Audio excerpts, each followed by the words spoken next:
This program is rated PG. It contains themes and scenes which may not be suitable for very young audiences. Parental guidance is advised. Be advised that the views and opinions of the hosts and guests do not reflect those of the station.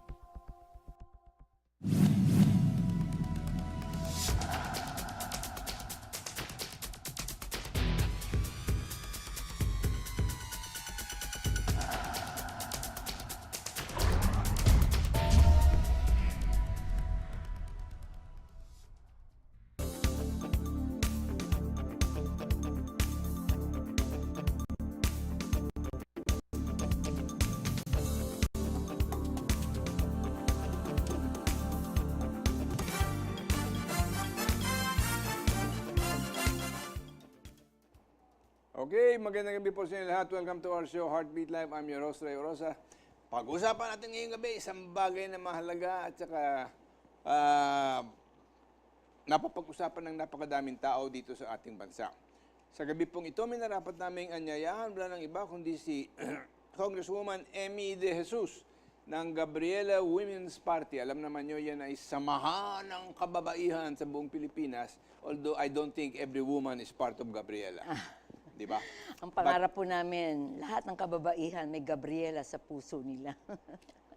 At marami silang mga advocacy at itong divorce bill is one of them, di ba? Alright, why do you want this divorce bill? Ano siya, ang basic principle namin, yung pagkilala sa karapatan. This is basically a rights-based bill, no? Ibig sabihin, Why do you say that? if the state recognizes that an individual can enter into a marriage, at yung marriage na yan, may obligasyon, love, support, respect, and all that.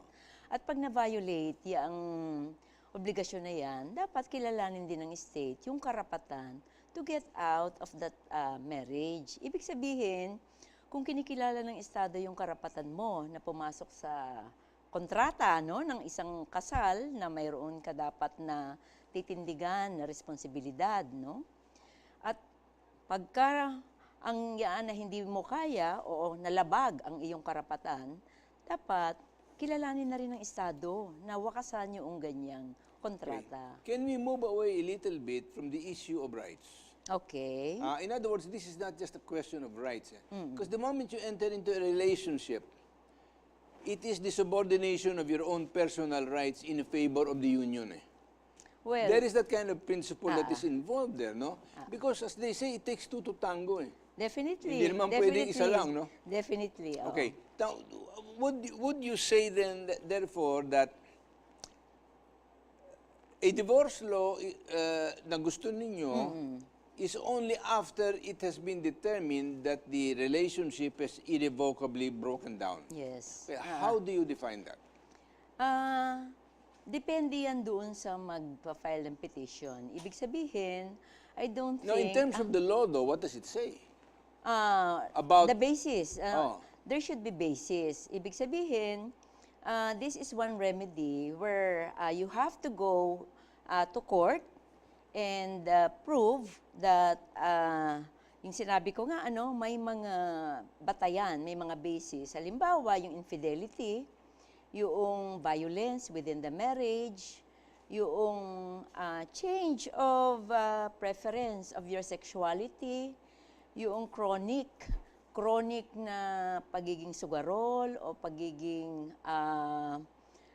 ibig sabihin lahat Even physical violence. Yeah, definitely physical, emotional, economic violence kasama yan.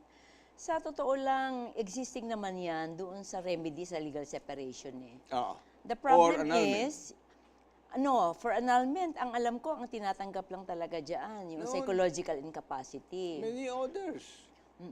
But the point is, ang kailangan talaga ng isang petitioner, no, from our experience ng mga kababaihan na talagang into a very troubled and repairable marriage, talaga nakita nila na among the existing 3 laws, kapos Kaya itong bill namin na may proseso, may pagkilala sa kultura, may pagkilala sa sensitivity, no? ng ating mamamayan, ng ating pagiging Pilipino, mas marami ang stakeholders namin ngayon na nagpapaliwanag na the existing remedies are not enough for them to choose. What about what the people say here na sinasabi nila, okay, bakit gustong pakialaman yan ng Estado? Bakit hindi sila magpunta kung saan sila ikinasal unless it's a purely civil marriage? And let that church to which they belong, because ang punto dito kasi sinasabi nila, ang marriage, first, is a constitutional mandate to support and strengthen marriage, no? Nandiyan yan sa family code din natin, no? It's all there. So rather than coming up with a divorce law, telling them, okay, because we already have divorce in this country. Before. Now, no, because we recognize Muslim divorce. Precisely. Alam mo yun nga ang malungkot eh. Kasi this is a bill that should recognize every citizen, its citizens. Ibig sabihin walang religious Walang religious test. Oo, walang religious ano. Kasi bakit niya i-recognize yung Muslim Filipinos? Why not recognize the Christian or Catholic Filipinos? Ibig sabihin, hindi naman ito religious bill, no? This is a bill recognizing each citizen's right to, kung gusto nga niyang tapusin na yung marriage, no? Yung kontrata. Mas discriminatory nga eh. Yung divorce law, bakit meron ang Muslims? Bakit wala ang Katoliko? Oh, pero ang ano ko kasi dito, again, I want to go back to this. And I think we get always into trouble when we speak only of rights. Sa akin lang dito, to me, it's a question that, we are against any form of slavery. In other words, enforced maintenance of a union that is already broken apart may be violative of individual's freedom. A person's freedom to form, it doesn't mean you're gonna get married again. After the divorce, you can stay single, you don't get married again. Oo. Yun nga yung laging sinasabi rin ng iba na as if ang gusto nitong mga stakeholders mag-asawa uli, no?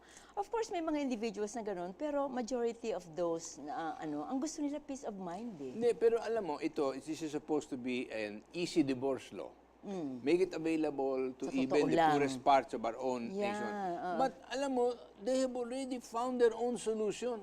Naghihiwalay na lang sila ngayon. Basta't lipat na lang ng kamang tinutulugan at kinakasiping. And that is so rampant. And in this culture there, nakikita ko ito din sa maraming mga nanggagaling niya sa level na yan. Kung minsan, 3 anak sa iba-iba't lalaki. Ganun din naman yung, They provide and they find their own solutions. Pag hindi tayo nagkasundo, hiwalay na lang. Wala nang pakialam kasi kakasal ka o hindi. They don't bother because there is no remedy open to them other than to walk away from the situation. Tingin ko, naman yun, nangyayari talaga yan. Madalas, you cannot minimize that. At walang, ito kasi pagkilala ito talaga na, halimbawa, yung stigma, yung stigma ng isang babae na, in fact, ang dami naming cases na ang unang nagtaksil yung lalaki. Pero alam mo, yung stigmang yan is only in the upper levels of society among the social. Pero, down there ain't no stigma. Actually, yung property question kasi ang sinasabi nila, wala na nga daw yan sa mahihirap. Pera lang pala ang pinagtatalunan dito. Pero alam mo, halimbawa yung mga OFW na nakausap namin sa Hong Kong, nagulat ako kasi nung nandun kami, of course, consultation yon, nagbigay sila ng mga position papers, at ang dami talaga nagsabi. May pagbabago na rin doon sa situation nila na they were able also to earn their keep and even have some properties, no? Ibig sabihin, ang dami talagang cases na, of course, tapos na ito, yung mala floor contemplation, yung nandoon yung kanyang, yung babae, yung wives, the OFW migrant women, nagtatrabaho, yung kanilang partner, asawa, no? Kasi ito naman bill na ito para doon sa ikinasal na lang no? Ibig sabihin, nalustay na yung kanilang kasama yung asawa. Grabe yung trouble talaga nila emotionally, no? Pero sabi nga nila, nakahanda kaming ipagpatuloy yung paglilinis ng kubeta, pag-aalaga sa may sakit, na mga foreign. Basta lang mayroon kaming kapayapaan na alam naming wala na kaming relasyon itong asawang ito, na pinagsasamantalahan na ako at inaapi na ako. You know, that works both ways. Huh? Which one? I have also, when I used to pastor, I used to deal with a lot of husbands who were away for a couple of years. Pagbalik Akala din niya, nila, nagpupunla siya ng maraming pera. Oh. Ito pagdating dito, nilustay ng asawang babae, Pareho. sinugal, tinapon, Oo. etc., etc. And then he recognized something that was very difficult. And this is part of the social cost. The children were not looking to him for anything except money. money. Nakita ko rin yun eh. Actually, social cause of migration talaga. Yeah. Ang dami na talagang dysfunctional families eh. Kaya even the term family And divorce will solve it? well, yun din ang sinasabi namin. Divorce is not cure-all. Pero may mga stakeholders tayo who would really want to have this as the solution to their problem. Kaya parang kami, sa dinami-dami ng stakeholders who even organize, no, among themselves. Meron na ngayong 7 organizations under that federation. Nagulat ako na talagang kinikilala nila yung kailangan talaga natin na magkaroon pa ng panibagong batas na can be used, no? And the 3 remedies that are available, tingin nila ay kapos. Alam mo, since marriage fundamentally is a church institution as opposed to simply being a legal institution, why don't we let I don't care what kind of church you came from, let them deal with your situation, and if they give you a decree of divorce between you and your husband, then you can legalize this and legitimize it in the government. But that will prevent the government or civil society having to pass judgment because they're not in a position to do that. Kasi, actually, isa yan sa version. Yan yung version ng, kasi 7 kaming representatives with 7 versions.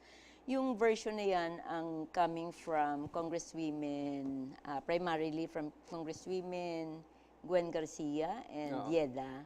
At ang tingin ko, This is the kung cabal of women. ang tingin ko naman, kung yan ang maipapasa at this point in time, why not? Ako, tingin ko maganda yan for those who really got married into the church, tapos nag-anal, tapos hindi pa rin kinikilala ng Estado, no? Aba, pagka ganyan. No. Pag ganaanal ka na ng church ngayon, I think all you have to Hindi do is automatic. you have to present it to them and they'll approve it. Ang bill na ipinasa namin sa 3rd reading sa Congress, kailangan simple, parang administrative na lang. Pero ngayon hindi pa kasi. Well, then should that be the object of remedial legislation? That when your church gives you an annulment, it's automatically recognized by the For state? those, siguro, that could be one of the remedies. Oo. They can choose Because the naman moment you're annulled, you can remarry. So, it's no problem. But kanya lang doon, ang malaking problema lang naman sa annulment is because it has become such an expensive process. And all the lawyers in town are eager to handle many such cases because that is an acceptance fee of 150,000 at least. Oo nga, pati yung Grabe. nakukurap talaga yung profession. Well, so what's new about our legal profession or our judicial system? Nakakalungkot, All right, we have to pause for a few Okay. reminders. We'll be right back. Babalik po kami.